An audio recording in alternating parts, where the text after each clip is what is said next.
नमस्कार दोस्तों, स्वागत है आप सभी का आपके अपने ही चैनल फर्स्ट चॉइस अड्डा पर। दोस्तों, पिछले तीसरे वीडियो में हमने 30 क्वेश्चन तक हमने कर लिए थे। आगे हम आज फोर्थ पार्ट स्टार्ट करने वाले हैं। देखते हैं फोर्थ पार्ट में क्या है। अभी तक आपने चैनल सब्सक्राइब नहीं किया है तो सब्सक्राइब कर लीजिए। टीजीटी, पीजीटी और अल्टी ग्रेड क्लासेस यहीं होती हैं और कहीं नहीं हो रही हैं। पहला क्वेश्चन है आपके सामने आज का, सेंट्रल स्टैटिस्टिकल ऑर्गेनाइजेशन। जी हाँ दोस्तों, जिसको CSO भी कहा जाता है।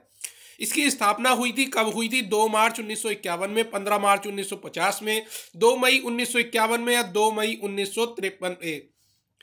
सही जवाब है दोस्तों, इसकी स्थापना हुई थी 1951 में। 2 मई 1951 में इसकी स्थापना की गई थी। मुख्यालय की बात करें, हेडक्वार्टर इसका न्यू दिल्ली में है। क्षेत्राधिकार यानी भारत के अंदर ही आता है ये। और अभिभावक विभाग इसका सांख्यिकी और कार्यक्रम कार्यान्वयन मंत्रालय है। CSO की फुल फॉर्म भी कभी कभी पूछ ली जाती है। इसकी फुल फॉर्म है सेंट्रल स्टैटिस्टिकल ऑर्गेनाइजेशन। चलिए नेक्स्ट क्वेश्चन देखते हैं। नेक्स्ट क्वेश्चन है आपके सामने, statistics is the science of estimates and probabilities. ये डेफिनेशन किसने दी गई थी? डेफिनेशन अधिकतर पूछी जाती है एग्जाम्स में और स्टैटिस्टिक्स भी पार्ट है आपके सिलेबस का। तो यहाँ पर पूछा गया है बॉडिंगटन, बॉली, रॉबर्ट्स या फिशर। तो ये स्टैटिस्टिक्स जो है वो विज्ञान है, कहा जा रहा है। सांख्यिकी विज्ञान है किसका? अनुमानों और संभावनाओं का। तो यहाँ पर आपको सही जवाब बताना था। सही जवाब है बॉडिंगटन। बॉडिंगटन ने ही ये डेफिनेशन दी थी कि एस्टिमेट्स एंड प्रोबेबिलिटीज का साइंस है स्टैटिस्टिक्स। और वॉलिस एंड रॉबर्ट्स ने भी कुछ डेफिनेशन दी है, वो भी देख सकते हैं आप लोग, कि statistics is regarded as a body of methods of decision making in the face of uncertainty. Next question है, statistics has been defined as the science of counting. गणना का विज्ञान है, गणना अथवा माध्यों का विज्ञान है। ये किसने कहा है? यानी साइंस ऑफ काउंटिंग किसने कहा है? तो सही जवाब आपको बताना है। सही जवाब इसका A.L. बाउली। A.L. बाउली ने ही कहा था काउंटिंग एंड एवरेजेस का विज्ञान है। नेक्स्ट है, statistics are affected to a marked extent by multiplicity of causes. The statement has been given by. तो ये स्टेटमेंट किसने दिया है? सही जवाब है इसका हॉरेस सेक्रेस्ट। स्टैटिस्टिक्स को उन्होंने बताया कि ये एग्रीगेट है फैक्ट्स का, affected to a marked extent by multiplicity of causes, numerically expressed or estimated according to a reasonable standard of accuracy, collected in a systematic manner for a predetermined purpose and placed in a relation to each other. इस तरीके से इन्होंने definition दी थी। Next देखते हैं, statistics पहली बार use कहाँ कब किया गया था? 1749 में, 1759 में, 1748 में, 1740 में।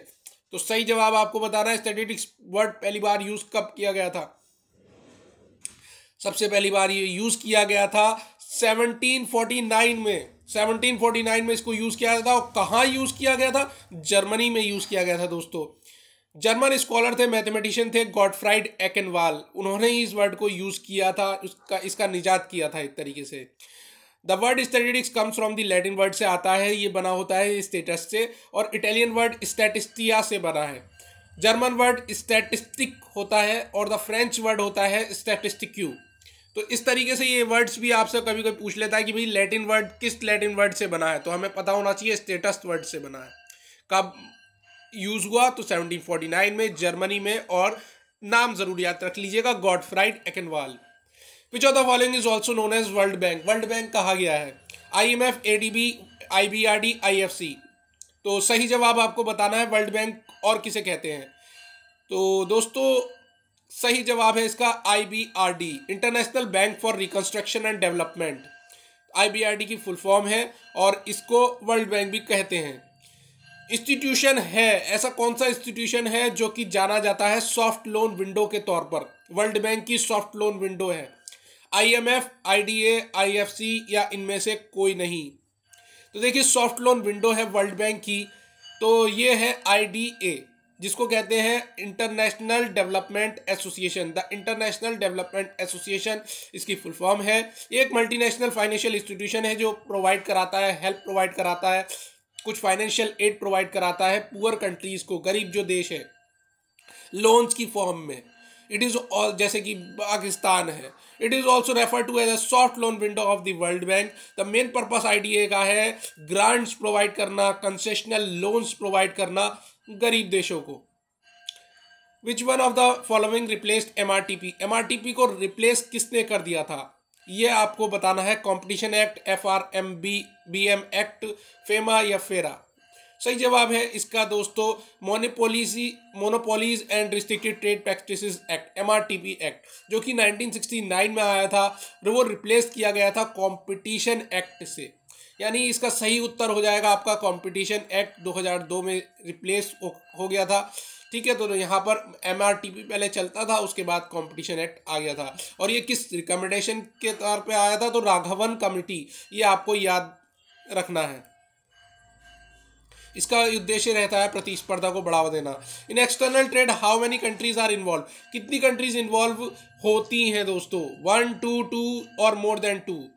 तो दोस्तों जब भी आप बाहरी ट्रेड करते हैं तो कितने देश इन्वॉल्व होते हैं, तो कम से कम देखिए 2 डिफरेंट कंट्रीज तो इन्वॉल्व होती हैं, पार्टिसिपेट करती हैं in the process of buying and selling. ठीक है, तो यहाँ पर क्या है, बाइंग एंड सेलिंग होती है, कुछ गुड्स बेचे ही जाएंगे, जाहिर सी बात है।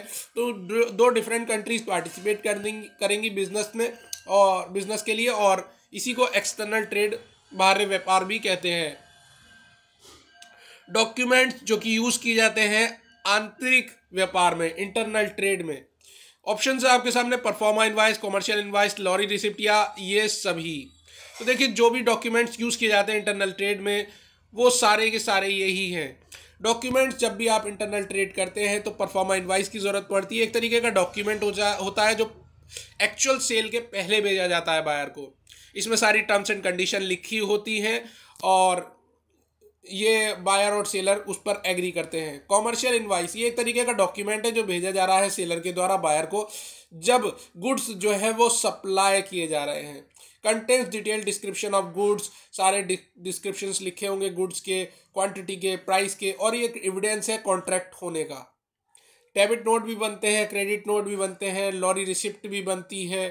तो जब गुड्स भेजे जाते हैं रोडवेज से तो ये रिसिप्ट किया जाता है, इशू की जाती है रिसिप्ट ट्रांसपोर्टर को, और इसी को डॉक्यूमेंट ऑफ टाइटल भी कहते हैं। तो LR नंबर कहीं कहीं आप देखेंगे या GR नंबर भी लिखा हुआ देखेंगे, तो ट्रांसपोर्टर रिसिप्ट होती है basically. Railway receipt authorities issue करती हैं इस तरीके की रिसिप्ट को। टर्म्स ऑफ ट्रेड भी होता है एक तरीके का डॉक्यूमेंट। तो इस सारे के सारे डॉक्यूमेंट्स आपके बनते हैं। नेक्स्ट वीडियो में देखेंगे अगले क्वेश्चंस को, तब तक मिलते हैं नेक्स्ट वीडियो में। खुश रहिए और मुस्कुराते रहिए, मिलते हैं नेक्स्ट वीडियो में, तब तक जय हिंद और जय भारत माय फ्रेंड्स।